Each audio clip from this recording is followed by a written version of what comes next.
नमस्कार दोस्तों, ये जो मूवी है ये काफ़ी टाइम पहले देखी थी मैंने, तो आज सोचा कि इसका रिव्यू भी कर देते हैं। रात की खामोशी में बजी एक कॉल, एक औरत की आवाज़।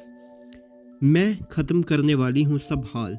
पुलिस के डेस्क पर एक थका हारा सिपाही, जिसकी ज़िंदगी थी फ़र्ज़ के बोझ से निगाही। नाम था उसका निखिल। दिल में ईमानदारी का था दाग, पर जिंदगी ने दिए थे थके हुए रास्ते और अधूरे राग। ड्यूटी और परिवार के बीच थे एक गहरा सा संघर्ष, और उस रात होने वाला था उसके जीवन का सबसे बड़ा क्लेश। एक कॉल से शुरू हुआ था जो लगता था छोटी सी बात, बन गया एक किस्सा। दर्द बदला और मौत का रास्ते का साथ। जिसने छोड़ी थी हर उम्मीद, बन गई थी जज और कातिल। उस माँ का दर्द था इतना गहरा कि इंसाफ बन गया उसकी मंजिल। एक बेटा था जिसे बचपन में भटकने से रोका गया था, और एक दूसरा जिसे प्रिविलेज के सहारे कानून से छुपाया गया था। दोनों टकराए एक रात, एक आखिरी फैसले के लिए, जहां गोली, आंसू और खामोशी थी सभी के लिए। वो रात सिर्फ खून से नहीं, सच से भी भीग गई थी, और निखिल, एक बाप, एक पुलिस वाला, अंदर से टूट गया था, लेकिन बिखरा नहीं था। जब पैसे आए तो ईमान से उसने मुंह नहीं मोड़ा। वापस अपने डेस्क पर जाकर सच का पुर्जा लिखा, जो कभी झूठ से नहीं टूटा। निखिल सूद एक थका हारा, ओवरवर्क्ड और अंडरपेड पुलिस ऑफिसर है, जो अपनी लाइफ और ड्यूटी के बीच स्ट्रगल कर रहा है। रात के वक्त जब ज़्यादा लोग सो रहे होते हैं, तब वो कंट्रोल रूम में इमरजेंसी हेल्पलाइन 100 पे ड्यूटी पर होता है। उस रात उसे एक अजीब कॉल आता है। एक औरत कहती है कि वो अपनी जान देने वाली है। निखिल तुरंत सीरियस हो जाता है। वो कामली उस औरत से बात करता है और कहता है कि अगर तुम्हें हेल्प चाहिए तो मुझे तुम अपनी डिटेल्स दो, नाम, लोकेशन, कुछ तो। पर वो औरत इनकार कर देती है, कहती है मैं वैसे भी मरने वाली हूँ, क्या फ़र्क पड़ता है। निखिल हेल्पलेस फील करता है, लेकिन उसकी टोन से उसे लगता है कि ये सिर्फ एक डिप्रेशन की कॉल नहीं है, इसमें कुछ और भी छुपा है। इसी बीच निखिल की वाइफ प्रेरणा उसे कॉल करती है। वो टेंशन में होती है और कहती है, मुझे लगता है कि ध्रुव फिर से अपनी पुरानी आदतों में लौट रहा है। रात को चुपके से निकल जाता है।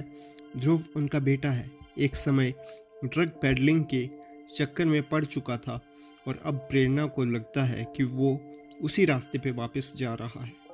उसी रात जब निखिल अपनी नाइट शिफ्ट के लिए निकलता है, ध्रुव भी घर से निकल चुका है। निखिल अलर्ट हो जाता है, उसे कॉल करता है और धमकी देता है कि तुरंत घर वापस जाओ।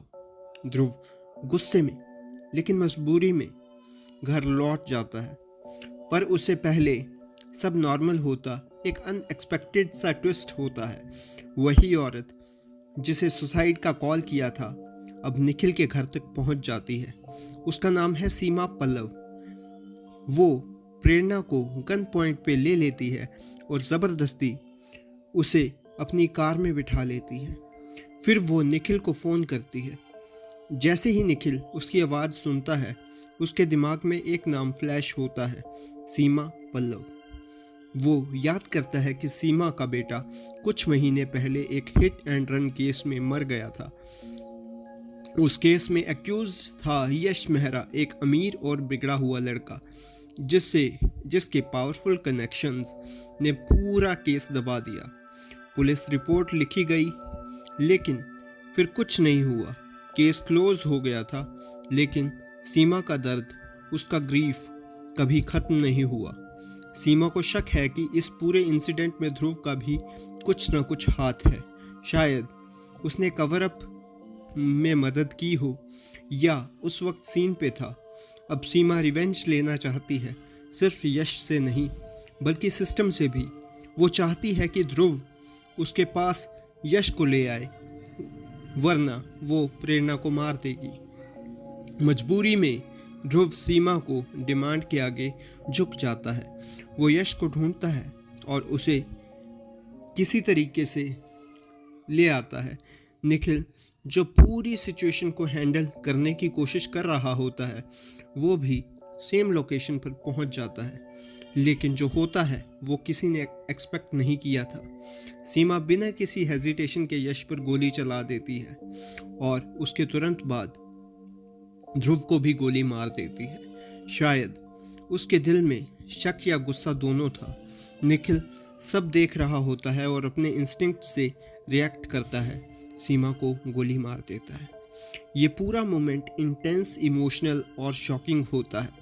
यश मिरेकल से बच जाता है, पर ध्रुव निखिल का बेटा मर चुका होता है।